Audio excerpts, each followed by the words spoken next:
వివిధ వృత్తులలో పనిచేస్తున్న ప్రతి ఒక్కరూ నిత్య జీవితంలో యోగాను భాగం చేసుకోవడం ద్వారా మానసిక ప్రశాంతతతో సమర్థవంతంగా విధులు నిర్వర్తించవచ్చునని జిల్లా కలెక్టర్ షాన్ మోహన్ పేర్కొన్నారు. రాష్ట్ర ప్రభుత్వం ప్రతిష్టాత్మకంగా నిర్వహిస్తున్న యోగాంధ్ర కార్యక్రమంలో భాగంగా జిల్లా అధికారి యంత్రాంగం చేపట్టిన ప్రత్యేక యోగా కార్యక్రమం శనివారం Kakinada main road 2 town police నుంచి ఎల్ఐసి బిల్డింగ్ సెంటర్ వరకు నిర్వహించారు. ఈ యోగా కార్యక్రమానికి ముఖ్య అతిథులుగా జిల్లా కలెక్టర్ షాన్ మోహన్, ఎమ్మెల్సీలు Perabathula Rajasekharam, Kari Padmasri, Kakinada smart city MLA Vanamadi Kondababu, joint collector Rahul Meena, Kakinada municipal corporation commissioner Bhavana, additional SP Manish Patil Devaraj, జిల్లా రెవెన్యూ అధికారి జె వెంకట్రావు, పాడా పీడీ చైత్రవర్షిని, కాకినాడ ఆర్డీఓఎస్ మల్లిబాబులతో పాటు సుమారు 7,000 మంది ఉపాధ్యాయులు హాజరై యోగాసనాలు సాధన చేశారు. ఈ సందర్భంగా జిల్లా కలెక్టర్ మాట్లాడుతూ అంతర్జాతీయ యోగా దినోత్సవం పురస్కరించుకొని రాష్ట్ర ప్రభుత్వం ప్రతిష్టాత్మకంగా నిర్వహిస్తున్న యోగాంధ్ర కార్యక్రమాలను జిల్లాలో గత నెల మే 21 నుంచి ఈ నెల 21 వరకు నిర్వహించేందుకు ప్రణాళిక ప్రకారం పనిచేస్తున్నామన్నారు. జూన్ 21న విశాఖపట్నంలో నిర్వహించే అంతర్జాతీయ యోగా దినోత్సవానికి సంబంధించి ఇప్పటి వరకు 8.5 లక్షల మంది రిజిస్ట్రేషన్ చేయించుకున్నారని ఆయన తెలిపారు.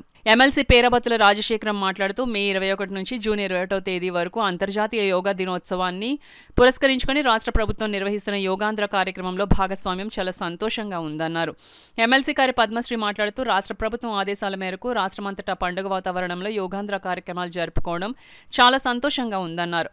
మన పూర్వీకులు యోగాను సాధన చేయడం ద్వారానే ప్రశాంతమైన జీవనాన్ని గడిపారన్నారు. Kakinada smart city MLA Vanamadi Venkateswararao మాట్లాడుతూ జూన్ 21వ తేదీ అంతర్జాతీయ యోగా డే సందర్భంగా మే 21 నుంచి జూన్ 21 వరకు యోగా గురించి గ్రామస్థాయి వరకు తీసుకెళ్లాలనేది గౌరవ ముఖ్యమంత్రి ఉద్దేశ్యమని ఆయన తెలిపారు. ఈ కార్యక్రమంలో భాగంగా యోగా శిక్షకులు రామానంద అందరి చేత ప్రజలు, అధికారులు, యువత, మహిళలతో ఆసనాలు సాధన చేయించారు.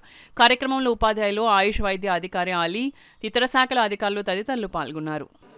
ప్రతి మండలం నుంచి కొంత టీచర్స్ అటెండ్ అవ్వటం అండ్ చుట్టుపక్కల మండలాల నుంచి చాలా రకరకాల వృత్తుల వైపు నుంచి వాళ్ళు పార్టిసిపేట్ చేయడం జరిగింది. ఇందుకు కంప్లీట్గా హెల్ప్ చేసిన అండ్ కోఆర్డినేట్ చేసిన హానరబుల్ ఎమ్మెల్యే కాకినాడ శ్రీ కొండబాబు గారికి, హానరబుల్ ఎమ్మెల్సీ రాజశేఖర్ గారికి, పద్మశ్రీ గారికి and entire collectorate team including JC గారు, మున్సిపల్ కమిషనర్ గారు and my special thanks to police, media and everyone. ఇవాళ స్టేట్ వైడ్ జరుగుతున్న ఈ 1 మంత్ ప్రోగ్రాంలో భాగంగా మన కాకినాడకి ఇచ్చిన థీమ్ ఇంత ఘనంగా జరుపుకోవడం very very happy news. And 21st June honourable prime minister గారి ప్రోగ్రామ్ వైజాగ్లో జరుగుతున్న దానికి యాజ్ ఎ రన్అప్లో భాగంగా మన జిల్లా నుంచి దాదాపు 8.5 లక్ష మందిని మనం దీంట్లో రిజిస్టర్ చేయటం, వాళ్ళకి రకరకాల స్థాయిలో ట్రైన్ చేయటం, కొందరిని మండల స్థాయిలో, కొందరు జిల్లా స్థాయిలో, కొందరిని విలేజ్ వారీగా ట్రైన్ చేయడం జరుగుతుంది. ఆ రోజు జూన్ 21 నాడు అన్ని లెవెల్స్లో వీళ్ళ చేత మనం ఆ రోజు యోగా చేయించడానికి మన ప్రణాళికబద్ధంగా ముందుకెళ్తున్నాం. అండ్ దీనికి సహకరించిన ఆయుష్ టీమ్, ఆయుష్ సంబంధించిన యోగా ట్రైనర్స్ అందరికీ నా ప్రత్యేక కృతజ్ఞతలు. ఎస్పెషల్లీ డిఈఓ అంటే డిస్ట్రిక్ట్ ఎడ్యుకేషన్ డిపార్ట్మెంట్ నుంచి physical education teachers and directors, they have been very very helpful.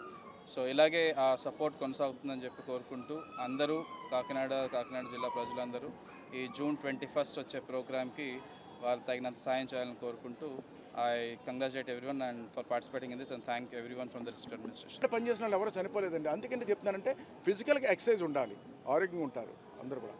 అందుకే చెప్తున్నాను, ఈ రోజున ఈ సమాజంలో ఎవరైనా సరే చాలామంది ఏమంటారంటే డబ్బున్నవాడు చాలా గొప్పోడు అంటారండి. డబ్బున్నవాడు గొప్పోడు కదండి, ఎవరైతే ఆరోగ్యంగా ఉన్నాడో వాడే గొప్పోడు అని ఈ సందర్భంగా తెలియజేస్తాను. ఈరోజు చూడండి, మనం చూద్దాం, మన కళ్ళెదురుగా కనిపిస్తున్న వ్యక్తి గురించి చెప్తాను. ఈ రోజున మనం ఉన్నాం. ఈరోజు నేను ఎన్నోసార్లు ఒకసారి ఒంట్లో బాబతి అసెంబ్లీకి వెళ్ళడం మానేసిన సందర్భాలు ఉన్నాయి. ఒంట్లో బాబతి ఒకరోజు నేను ఆఫీస్కి వెళ్ళడం మానేసిన సందర్భాలు ఉన్నాయి. అలాగే కలెక్టర్ ఇంకోళ్ళు చాలామంది సెలవులు పెట్టారు. చాలామంది ఒంట్లో బాబతి మానేసిన సందర్భాలు ఉంటాయి వాళ్ళ వృత్తిలో. కానీ ఈ రాష్ట్రంలో ఒకే వ్యక్తి మనకు కనిపిస్తున్నాడండి. ఎప్పుడు సెలవు పట్టుకున్న పనిచేసిన వ్యక్తి ఎవరున్నారంటే ఈ రాష్ట్రంలో నారా చంద్రబాబు నాయుడు గారిని ఈ సందర్భంగా తెలియజేస్తున్నా. ఎందుకంటే ఆయన సెలవు పెట్టలేదు, ఎప్పుడు కూడా అనారోగ్యం పాలవట్లేదంటే ఆయన చెప్పాడు ఎప్పుడు యోగా చేస్తారు, ఎక్సర్సైజ్ చేస్తారు, ఒక పౌష్టికాహారంలో కూడా చాలా జాగ్రత్తలు తీసుకుంటారు. అన్ని జాగ్రత్తలు తీసుకోబట్టే ఈరోజు ఆయన చాలా ఆరోగ్యంగా ఉంటారు. ఎప్పుడు సెలవు పెట్టలేదు. చూడండి ఎంత స్ట్రెయిన్ అయినప్పుడుగా ఎండాకాలం 3 ఎండల్లో సభలు పెట్టి మళ్ళీ మరుసటి రోజు 3 సభలు పెట్టి కంటిన్యూ తిరుగుతున్న వ్యక్తి అండి. ఎప్పుడు సెలవు తీసుకోలేదండి. విదేశాలు వెళ్ళొస్తారు, అక్కడ మంది పగలవుతే అక్కడ రాత్రి అయితే పగలవుతుంది, నిద్రలో కూడా తేడా ఉంటాయి. అక్కడి నుంచి వచ్చిన మరుసటి రోజు మీటింగ్ పెట్టేస్తారు. అక్కడ ఎలా పర్యటన చేస్తాను ఏంటని చెప్తారు. అలాగా ఆయనకున్న శక్తి సామర్థ్యాలు ఏంటంటే ఈరోజు యోగా చేస్తారు, మెడిటేషన్ చేస్తారు, అన్నీ పాటిస్తున్నారు. కాబట్టి ఒక ఆరోగ్యమైన వ్యక్తి ఎవరన్నా ఉన్నారంటే ఈ రాష్ట్రంలో చంద్రబాబు నాయుడు గారు, మన ముఖ్యమంత్రి గారు. దాన్ని ఈరోజు చంద్రబాబు నాయుడు గారిని ఆదర్శంగా తీసుకుంటే ఈ రాష్ట్రంలో ప్రతి ఒక్కరు ఆరోగ్యం ఉంటారని ఈ సందర్భంగా తెలియజేస్తున్నారు.